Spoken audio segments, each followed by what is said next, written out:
Oh, hi everybody. Guess what? I've just been rattling on for 20 minutes, not talking to anyone.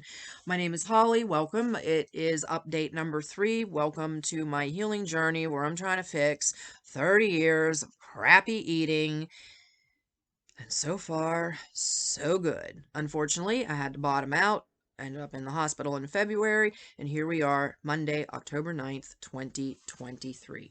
Trust me, I do not want to be giving an update today because my sinuses have been in a wrecked state, and my nose is just running and sniffing, and it's just ugly and gross. Anyway, today I want to talk about the changing needs on the carnivore diet that I've been experiencing because every couple of weeks or month or 6 weeks, it just depends. It seems like my body is craving something different. Now, last when I talked, I believe I mentioned that I was starting on to eat yogurt and pork because I was craving it, and that might have had something to do with the B vitamins, the B1 that's found in the pork. So I ate the pork for a few days until I felt like my body had enough pork, and I was like, okay, go eat something else. Go back to beef. You had enough pork, and continued to eat the yogurt. Now, did I eat the correct kind of yogurt that I should have eaten, like the plain oikos, unflavored Greek white? No.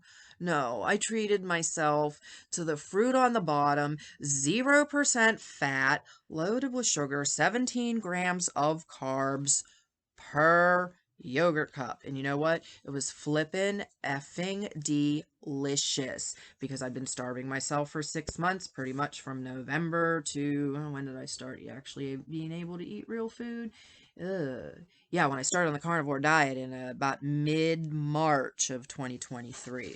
So I didn't feel guilty about that at all, but I did feel like really scared because I was, working on getting my cholesterol numbers back into alignment, and I don't want to get arteriosclerosis. So yeah, I was a little bit concerned about the sugar, but we'll get back to talking about that later. And I also doubled down on with the Manuka honey because it's supposed to be very effective against the H. pylori. The H. pylori fight, which I found on Amazon, and there was another supplement that my naturopath recommended to me that I also really like, but it's the same exact, um, see, here we go. It's the same exact, whatever you call it, um, uh, flora. It's the same flora. And mastic gum, okay? Mastic gum is nasty. It smells like pine. It tastes like pine. Um, but again, that was one of those powdered things that I was kind of like mixing into the yogurt to just get down my gullet so that it could do its healing work. And I realized I needed to up the dose on that. I was taking 1, and 2 was much more effective. But again, it's not something that I've been taking every day because, really beginning to appreciate plants a lot more and their effectiveness and their usefulness in the healing journey, but also knowing when the body has used that plant in order to rebalance and that plant is no longer necessary, because to keep going with it when it's no longer necessary turns into a detriment. And that's a shift in thinking that I've just recently come into an awareness about. That's another topic to dig into for another time. That's quite the rabbit hole. Um, so I ran out of yogurt and stopped eating it for about 3 days. And after 3 days off, I developed a wicked headache, a face ache, sinuses, nose dripping, just like it's doing now, since I've recently run out of yogurt again, and we're doing this again. My question to myself is this a direct result of the lack of the acidophilus, which is having just enough effect on the immune system, that the weather pattern that we're in right now was not altering me, was not hurting me? Or is it the fact that my body's actually like detoxing from that yogurt or whatever other substances were in there? So I'm going to have to dig a little deeper to get to the bottom of that. But I think I'm ready to do the fancy, expensive mold urine test. It's $399 plus tax and fees, I think. Yeah, I know, $399. Probably a little bit more than that once everything else is taken care of. But it's supposed to identify whether the testee has uh, uh, a problem with mold, like a mold illness, an autoimmune something or other dysfunction that's triggered by mold, which I may or may not have based on a mold exposure that I had back in 1990. Yeah, that long ago. Yeah, messed me up bad. Took a long time to get life back, better part of a decade. Anyway, no more need for digestive enzymes. Started off with the yogurt, taking the lactate for support because my intuition kicked in. Didn't need that any longer and still do not. Have not had to go back to that. Still use the apple cider vinegar in a drizzle of honey as often as necessary, but that often is becoming more and more stretched out. Used to have to use it at practically every meal or nothing would do anything and my stomach would just paralyze. I don't even need to have that every day anymore. And sometimes I just have it because it's so gosh darn refreshing. But yeah, got to be careful with that too because again, cannot tip the balance into the other direction. And here I am in October and it's been balance tipping back and forth since March when I began. And it is such a relief to finally figure some things out. Not that I haven't been figuring things out all along, but the acceleration in the healing has taken a rapid step up in just the past 30 days or so. I can actually feel it when it happens. I can. I mean, whether I'm just waking up in the morning or walking from room to room or just chilling out here in the easy chair and listening to something on YouTube, and all of a sudden I'll feel something inside go. Either it feels like an energy or something physically shifts. And I'm not even talking about the hiatal hernia because I know when that shifts. I'm talking about a different shift, a shift in flora, a shift in uh, construction, a shift in tonality, something. But it's palpable for me anyway. And I know it is for you if you're paying attention. I'm easing into the lion diet. I have been consuming more red meat, more ruminant red meat in the form of ribeyes, because why not, right? Might as well treat myself. I can eat them now. I couldn't eat them in March or April or May or even consistently in June. It was just, I just couldn't do it. My body couldn't do it. And now it can do it. And now I want to. So we've dropped the cheese because I was starting to feel a little bit bloated a few days ago. Noticing that, like on Friday, it was on the scale on Friday, and it was 129. I had to go to my doctor for a pre-surgical little workup thing, and that all went super well. But I just, I'm able to eat meat, and I'm eating a lot of it. And at 129 pounds, eating ribeyes and hamburger patties and a fair amount of cheese and topping that off with a couple of cups of yogurt and getting at least 50 grams of carbs per day. Wow. Wow. I just, and now I'm at the point where I really think I can drop the yogurt, especially if I have a little bit of the acidophilus pill form supplement to keep things going, that if I continue the H. pylori protocol when I feel things are getting out of balance. And so again, it's I don't need to use those particular substances on a daily basis any longer and the healing still happen. So I'm transitioning into more of the lion diet. Probably going to be hamburger patties and ribeyes because those are just great, great go-tos. Now, another thing I've been doing the past month or so is taking the extra grease that falls into the bottom of that air fryer and pouring it back over my hunk of meat. And I thought, what the hell is this going to do to my cholesterol? Well, I have data. And someday soon, I'm going to have a camera and I'm going to figure out how to do this properly. Was when I started watching people on their carnivore channels one of the things that would commonly come up on any interview is nobody has any data. Like, where was your starting CAC score and where were your cholesterol numbers? And a lot of people are like, I don't know, I was fat and I needed to lose weight and I was like, I had acne and I'd get rid of it. So, right, I'm like, oh, data. Now, I am not a data nerd, okay? I'm not a data nerd. I'm only a little bit of a data nerd. So, yeah, I wrote it on paper because I don't know how to use Excel yet. I probably never, well, who am I kidding? I'm never going to learn how to use Excel. Now, so I'm not going to take a really deep dive into this, but in May and June, my cholesterol was 255 and 258, respectively. Triglycerides in the 70s, HDL in the 60s, VLDL in the teens, and LDL 170 and 181. Insulin was 9 in May and 3.9 in June. So big switch there. Different labs don't know what happened there.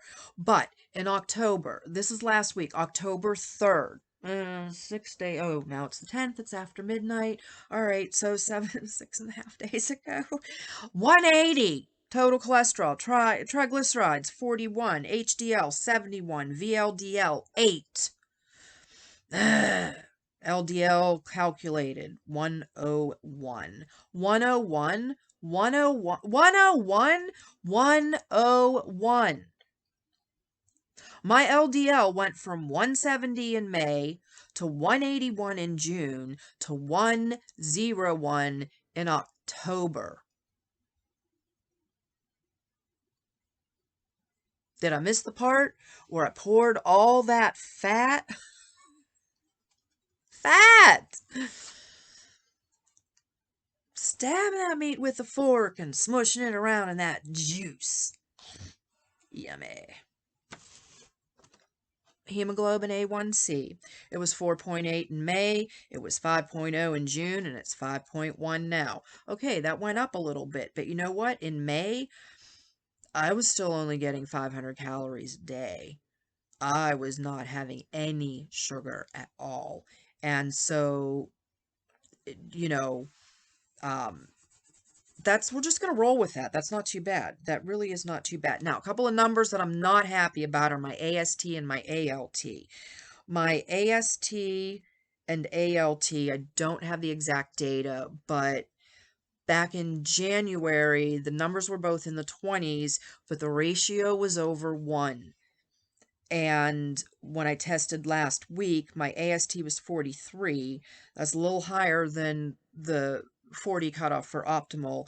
And my ALT was 32, and mine came in at 54. So I'm not happy about those liver numbers being higher than what they should be, but the ratio is 0.79. I'm going to have to do some more research on that and figure it out. But you know what? I was literally hopping around my kitchen doing the happy dance when I saw these numbers because I was absolutely blown away. Blown away. 110% flabbergasted beyond all recognition because I was crying over, oh my gosh, I'm going to get in trouble. My cholesterol is out of control and the doctor's going to get mad at me and the naturopath said the S word.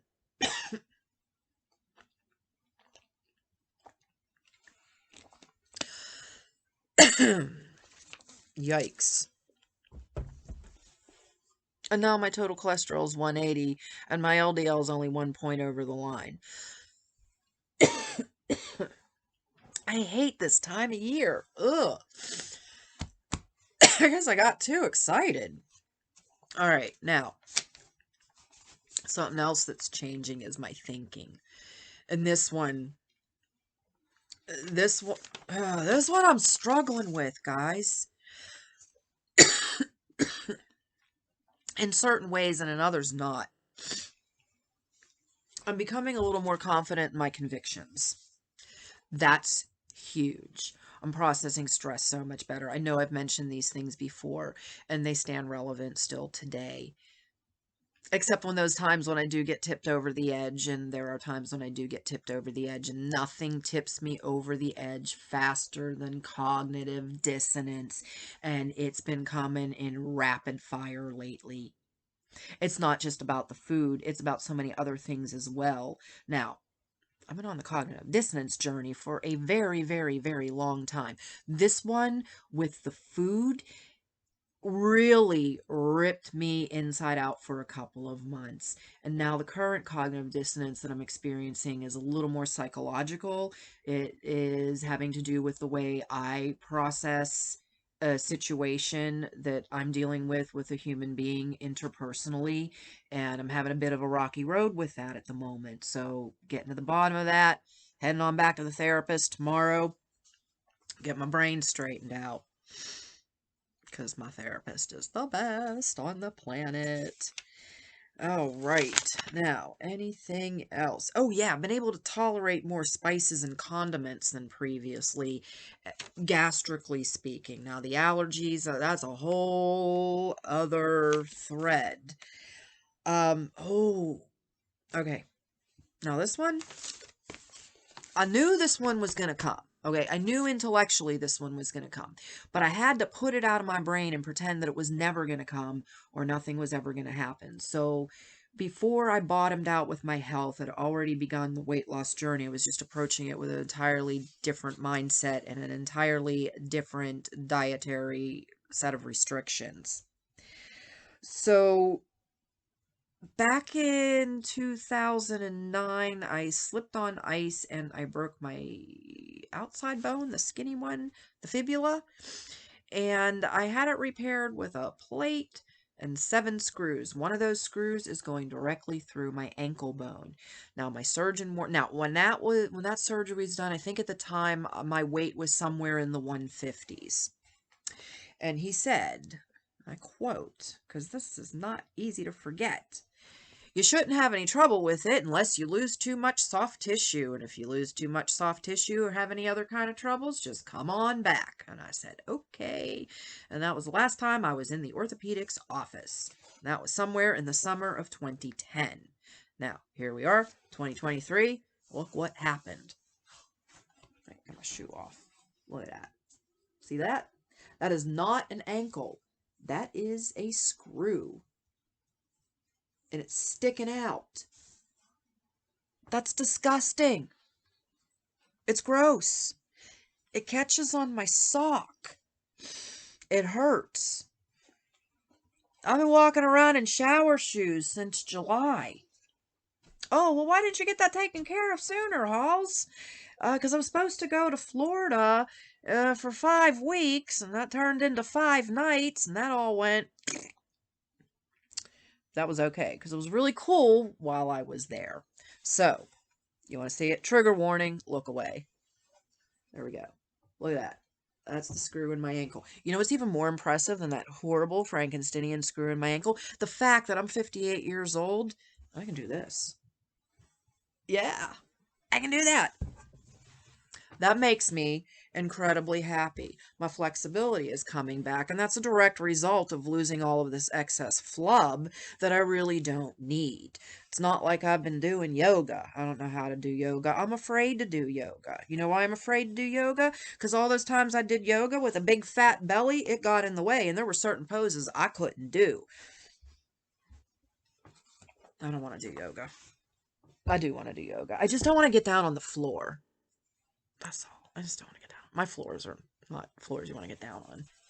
You know, pets and stuff. No, we don't sit on the floor. And we don't walk barefoot on the grass. I know, I'm supposed to. But yeah, anyway. So I'm rambling, and let me see if I got everything on my checklist that I wanted to talk about. Had my ECG done for the pre-surgery workup. Normal sinus rhythm. Yay. I'd be terrified if it were anything else, right? I'm so happy about those cholesterol numbers, and I'm excited for maybe getting a document camera and putting that into a more readable format. The best I can decipher on my limited knowledge at the moment is that once the weight loss straightened out, the cholesterol numbers did as well. And I have heard that that is a phenomenon. So it will be very interesting to see where these lipid panels go in the future. So I'll keep you updated. Thanks for listening. I know this has been way too long. Um, but yeah, stepping into this space every time I do it, I'm like, oh my God, why am I doing this?